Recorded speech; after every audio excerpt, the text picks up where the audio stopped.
F1 is back, and so is Fan Formula. So thank you to Grace for sending some lovely questions. And yeah, Australian Grand Prix, all changed, everything's new.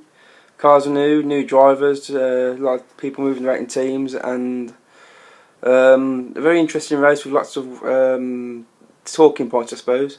So let's click on with a few questions, shall we? Question 1: which rookie impressed you on his F1 debut? Magnussen had a great race,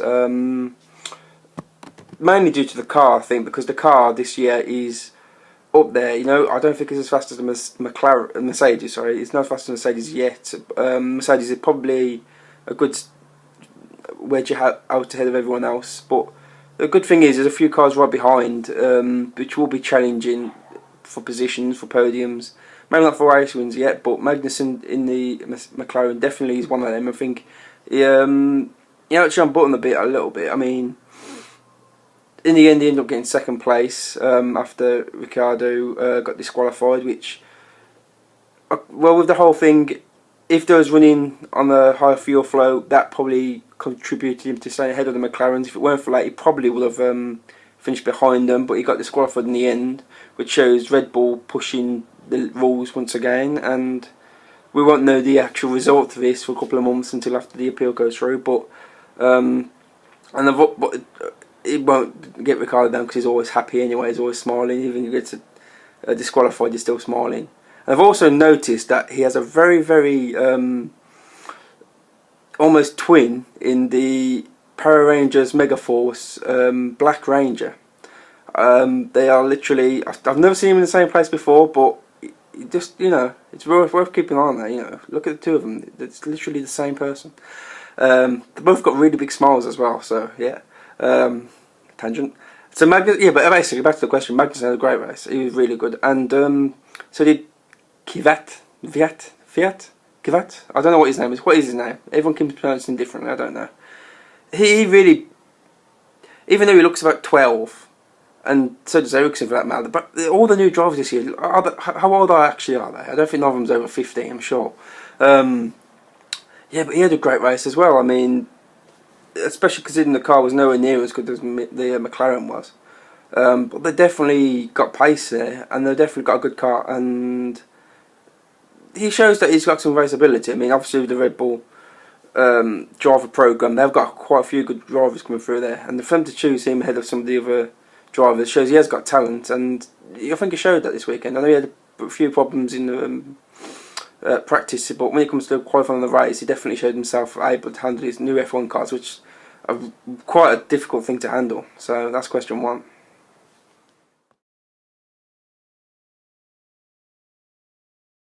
On to question number 2. Do you think this new style of F1 will bring a new lease of life into the championship, or does it distract from the racing? Well, the car's completely different. That's one thing you have to take note of. Whole new engines, new aerodynamic things. Of course, the new engine recovering units.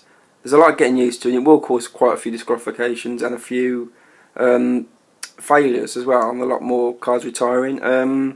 But on the whole, I mean, what was I saying? I think it doesn't make it more interesting. The cars are a lot more difficult to handle now with all the extra torque. And I mean, one driver that seems to be struggling with it is Kimi Räikkönen, who doesn't seem to have the handle of these new cars at the moment whatsoever. But there's not just him. There's a few cars that look terrible to drive, but more about that later. But it does really just spice things up a bit. You know, you have to be a lot more. The drivers have to be a lot more on the board this year. There's a lot more going on. I mean, there's about 20 extra new buttons on the steering wheel for the new things, like the extra gear settings, the extra, KERS units. You've got switch KERS to different things, different settings, and of course you've got this fuel flow setting as well, which caused a few issues, and the fuel strategies are playing into it a lot more as well.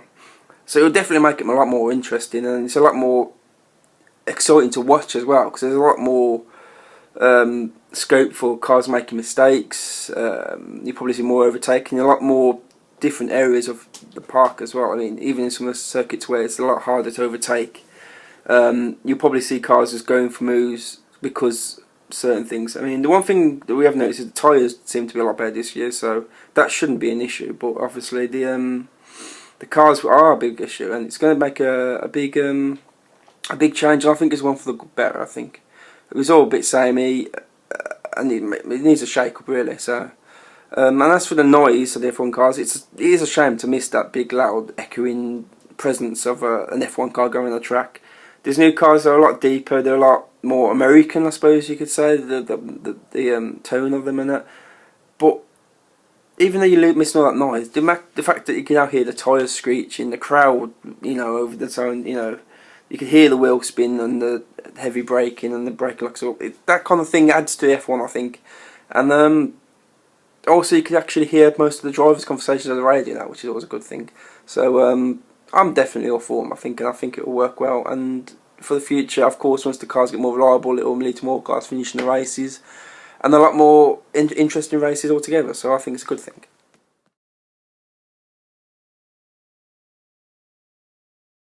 Question number 3: which team driver are you most disappointed with?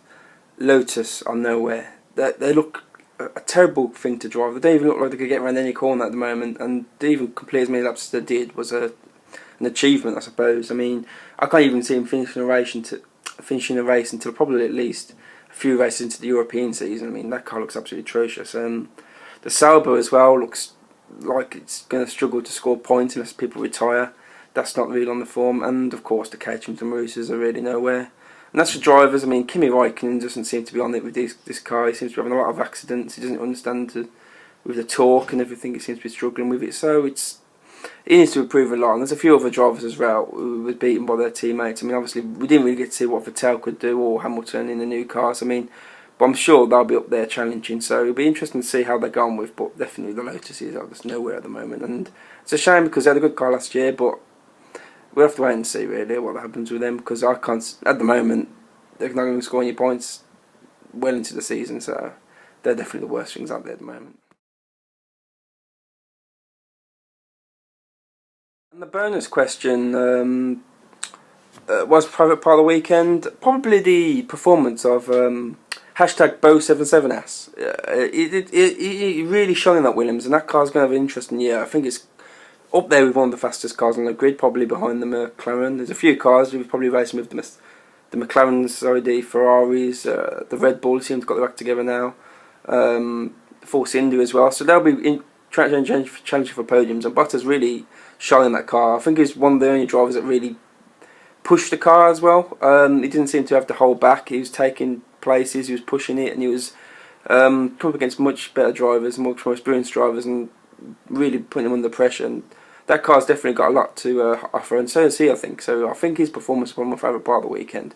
And of course, can't take away from the second and third place from McLaren. That was a great drive, top of the Drivers' Championship, and looking good for the season. It's great to see him back on form again. So look forward to seeing that how the race goes on. And it's great to see Fan Former back as well. I like to see a few of your videos. I watched a couple of them already, and it's great to see you all and hear your reviews again. And just want to say hello to everyone who saw at the Motorsport International. It's a great day, and we enjoyed it. And we look forward to the upcoming season. And I'm sure the races are going to get better as well.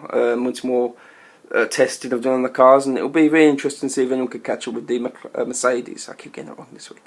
They're the team to beat, and we'll see what happens with that. So, as always, see you soon.